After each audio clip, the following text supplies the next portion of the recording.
I showed my team one time because I don't know where I saw this, but I said, everyone says, well, what if I buy and my money goes down?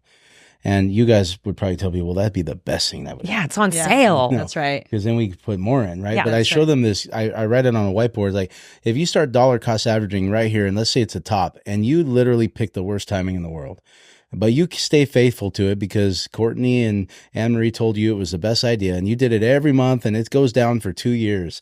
We're in the worst cycle ever. And then it flattens out for a year, and then it slowly starts climbing back up. And it's not till 5 years later that you're back to where you started when you started the 5-year journey. Mm-hmm. But you did it every month, no matter what.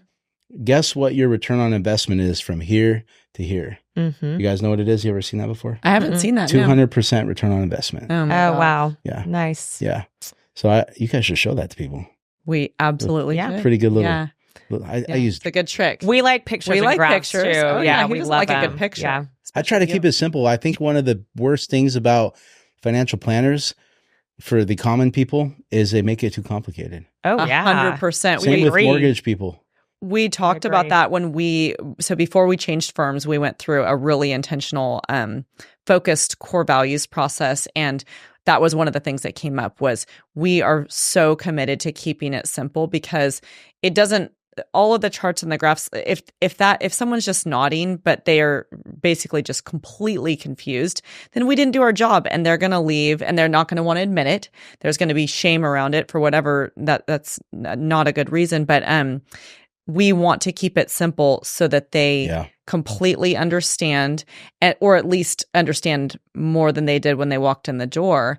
And then that can be a process over time. It is not our job to get fancy and make them feel foolish about it. Yeah, getting away from that industry jargon. Yeah. But what makes us really happy, and this is how we operate, is usually in a family, there's a point person who likes dealing with the investments. Yep. So we're talking with them mostly. Yeah. But when the spouse or the partner or whoever, the kid comes in and it's not something they're that interested in, but they know it's important to be there, and they're actually just getting these nuggets, it is the most beautiful thing. And they love it. They walk away and they're like, I really learned something today. Did they learn something different than what the point person learned? Yeah, that's how it would be with anybody. Yep. You got to start somewhere. And then you start liking it, actually. It's like anything. Yeah. Once you start knowing a little bit more about it, you get better at it, you end up liking it. Once you become interested and you start getting educated, and you realize like this is something that can really help you. Just like nutrition or food or anything else. I mean, not everyone, got to a point where they were super fit. Like they had to learn stuff, and then you start becoming addicted to it, and you start realizing, oh my gosh, sugar is so bad for me. No one ever told me that. And so I agree 100%.